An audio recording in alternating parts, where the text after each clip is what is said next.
Morning all, it's Saturday again and things are looking lush. I haven't done a video since last Saturday, but I did pop up very briefly on oh dear, I did pop up very briefly on Monday to cover the compost bin with some plastic to keep the rain off and just for a general checkup. It looks like the compost bin, well, it has stayed on the cover, but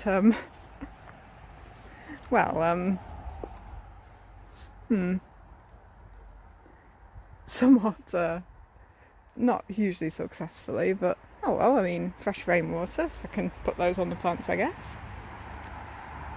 So, main things that are happening today, other than a general clear up. The runner beans, they've fallen over, but they're very long, so they'll be going into the bed with the bean supports on, in the box. Perfect size for putting in seed trays. So I've got the lettuce and the beetroot, so they can go out with the other beetroot, and then over there, I'm impressed the cloche has remained on, but it just seems to burn everything, so I think I'll just fleece that instead. Speaking of fleecing, apologies for the shadow, someone has been having a right old nibble by the looks of it on my poor beetroot, so maybe I'll have to fleece those as well. I mean, as long as there's enough leaf there for them to keep growing up the actual beetroot, I guess it's not too much of an issue, but maybe a bit of fleece wouldn't go amiss. Strawberries coming into flower. Wonder how long it'll be until I get some fruits.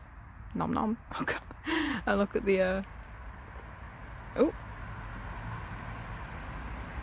Hey up, Tilly. She hasn't seen me for a while.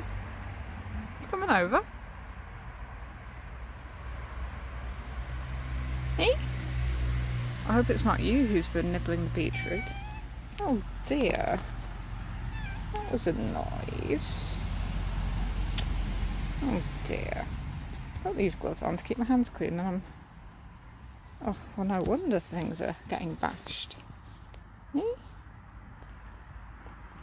Not dafty, honestly. I was doing a serious video here. I was going to talk about potatoes, and here you are. What have you got to say for yourself? Daft. So here are my beans. These are the enormous runner beans. They've just about survived the journey up. I mean, this bit here isn't looking too great, but I've had them snap off before and they always regrow pretty well. So the plan is, always with the fingers, and this is falling over. Hold on a sec. There we go. So the plan is for them to go in here. The issue, obviously, is that down this side we have spring onions, which I don't really want to get rid of and disturb. And you may think, Amy, why did you put spring onions right next to where your beans are going in?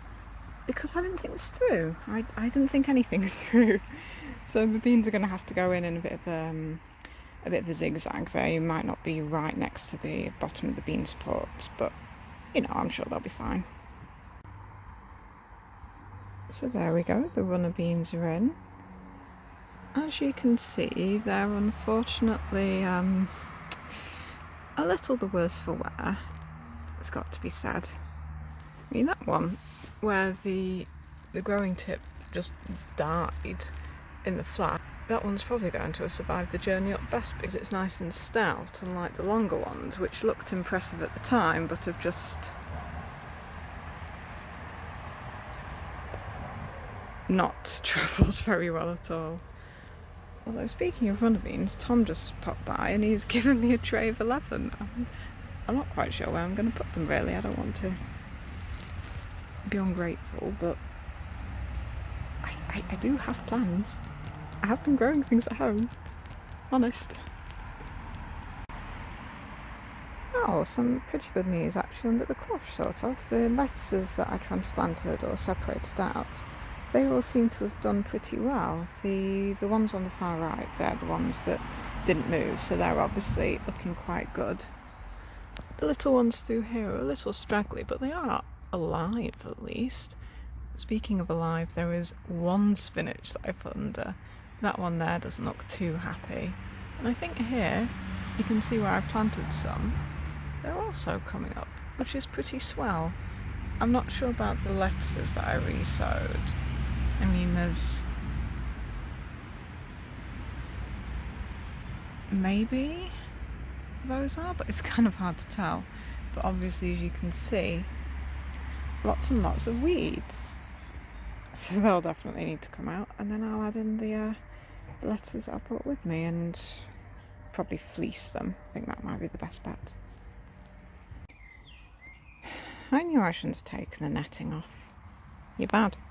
Now, as I was saying before I was rudely interrupted, I've had a cunning plan, very cunning plan. I think I'll pop the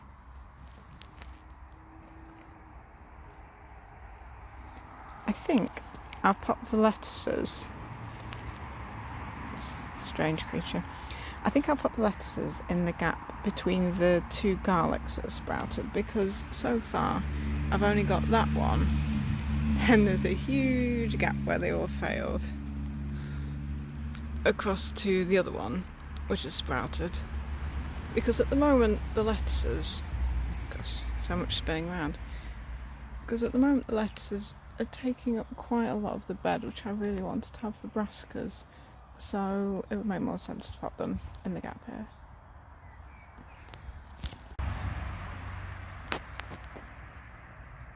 So here are the lettuces next to the onions and the two garlic. I probably should cover them. I mean, given that they got absolutely infested with those leaf tunnelling flies, whatever they were, just by being on the balcony, and the beetroots being pecked by presumably the birds, they really should be covered, but I think I'll leave it till Wednesday. Famous last words, see how they cope, and if they need it, I'll fleece them, and if not, then let them be wild and free. So I think I'm going to plant over these lettuces. I know it's a bit silly, I keep sowing seeds and I go, I'll change my mind, I'll pop something else in there like I did with the chard. But I do have those lettuces that I popped in next to the onions, so it seems kind of silly to have this for the how do you pronounce it, Valmain lettuce, when I could just shove some more of the lettuce that Sylvia gave me in there. The spinach coming up quite nicely. I may actually move those two around the runner beans, because then I can just have this bed as entirely lettuce, and then I can fleece it quite easily to protect it from things. Right, I think this is going to be a far more sensible layout. So we've just got a long set of rows of lettuce. Obviously you can see that the ones over there, which have been moved around quite a bit, are so much smaller than the ones on the right, which haven't been moved. It's almost as though if you let a plant stay somewhere and build up a load of roots, it'll grow better. Who'd have thunk it? But there we go. I've got a couple of the spinach left, both the ones that I originally planted in there and then the ones that I've sown. Maybe I'll move them across to the beans. I mean, again, I really should stop moving things, but I don't know, they can probably stay there, really. Yeah, I'll allow it. You can say that, spinach. Now, I'm not sure how well these are going to work, so I've made these very homemade brassica collars out of random bits of sort of plastic salad bags and things. I'll cut a little line in, a little circle in the middle, then slide them on my sprouting broccoli, which is not doing too bad.